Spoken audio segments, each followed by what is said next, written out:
तो बाबा देवाधिदेव महादेव कहते हैं ये 3 घड़ी 3 पल 3 नक्षत्र 3 समय 3 दिन में जो शूल मुझे समर्पित करता है उसके जीवन से मैं शूल हटा देता हूं। वो 3 दिन लिखे स्कंद पुराण।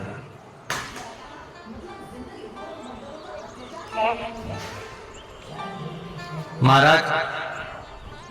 बैसाख महीने में जो प्रदोष आती है, बैसाख के महीने में बहुत ध्यान से सुनना भाई, जो अपनी जिंदगी से बहुत तंग आ गए हो, परेशान हो गए हो, कष्टमय जीवन जी रहे हो, बहुत दुखी हो गए हो, उनके लिए ये स्कंद पुराण का चरित्र फिर मिले ना मिले आप प्रेम से सुन ले। आओ, पहला बैसाख महीने की प्रदोष,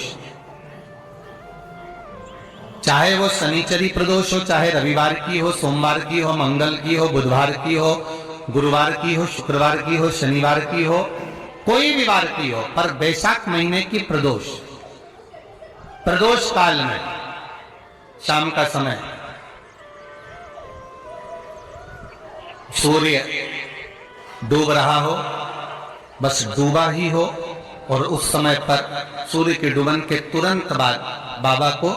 धतूरे के साथ में बेलपत्री ना चढ़ाते हुए बेलपत्री के वृक्ष के 7 कांटे बाबा के शिवलिंग पर समर्पित करे जाते हैं महाराज, अपनी जिंदगी में अड़चनों को हटाने के लिए। फिर आप जिस व्यापार में उतरे, जिस व्यवसाय में उतरे, जिस नौकरी में उतरे, आप दिल से करें, आपको तरक्की मिलेगी। आप हार नहीं सकते, नीचे नहीं आ सकते, उन्नति पर ही चढ़ेंगे। एक वैशाख मास की प्रदोष, दूसरा शिवरात्रि के दिन मध्याह्न का समय। महाराज जो बड़ी शिवरात्रि होती है माघ की, बड़ी शिवरात्रि के अंतर्गत मध्याह्न का समय, दोपहर के ठीक 12 बजे, चाहे फिर वो कोई भी दिन हो महाराज, शिवरात्रि जिस दिन पड़ रही हो,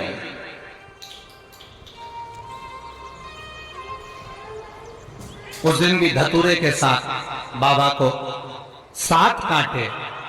बेलपत्री के वृक्ष के समर्पित होते हैं महाराज। इसमें आप ये वाले जो कांटे हैं जो शिवरात्रि के दोपहर 12 बजे वाले हैं, अगर कोई मदिरा पीने वाला हो, व्यसन में डूबने वाला हो, कोई जुआ खेलने वाला हो, कोई गलत वेश्यावृत्ति करने वाला, या अपने मार्ग से विचलित कोई व्यक्ति है, उसके लिए भी ये कांटे बहुत काम आते हैं महाराज।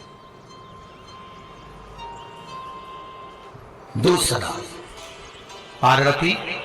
तेरे द्वारा तेरे नयन अश्रु से जो प्रगटा हुआ बेल का वृक्ष है, द्वितीय शूल मैं वहां धारण करता, तृतीय शूल, तीसरा शूल जो वर्णन करा गया महाराज, भगवान श्रावण के महीने में जो भी दूसरा सोमवार पड़े, जो भी पड़े, श्रावण के महीने का जो दूसरा सोमवार होता है, उस दूसरे सोमवार में रात्रि के समय पर, अर्थात शास्त्र अब घड़ी और पल का स्मरण करेंगे तो रात्रि के बजेंगे 10 से 12 बजे महाराज, 10 से 12 के बीच में धतूरे के साथ बाबा को शूल समर्पित होता है महाराज। ये भी हमारी बाधाओं को, हमारी तकलीफों को, व्यापार व्यवसाय के लिए, नौकरी सर्विस के लिए, बहुत सारे एग्जाम में आप बैठ लिए, गवर्नमेंट एग्जाम के लिए बैठ लिए, नहीं हो रहा, ये 3 बार मेरे शंकर को बेलपत्री के वृक्ष के शूल समर्पित होते हैं, उसका आनंद पाना और उससे अपने को सुख प्राप्त करना।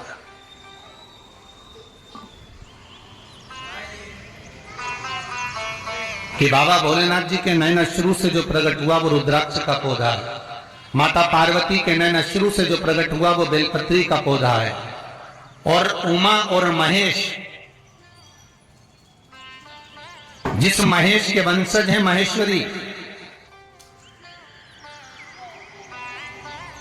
जिनकी 12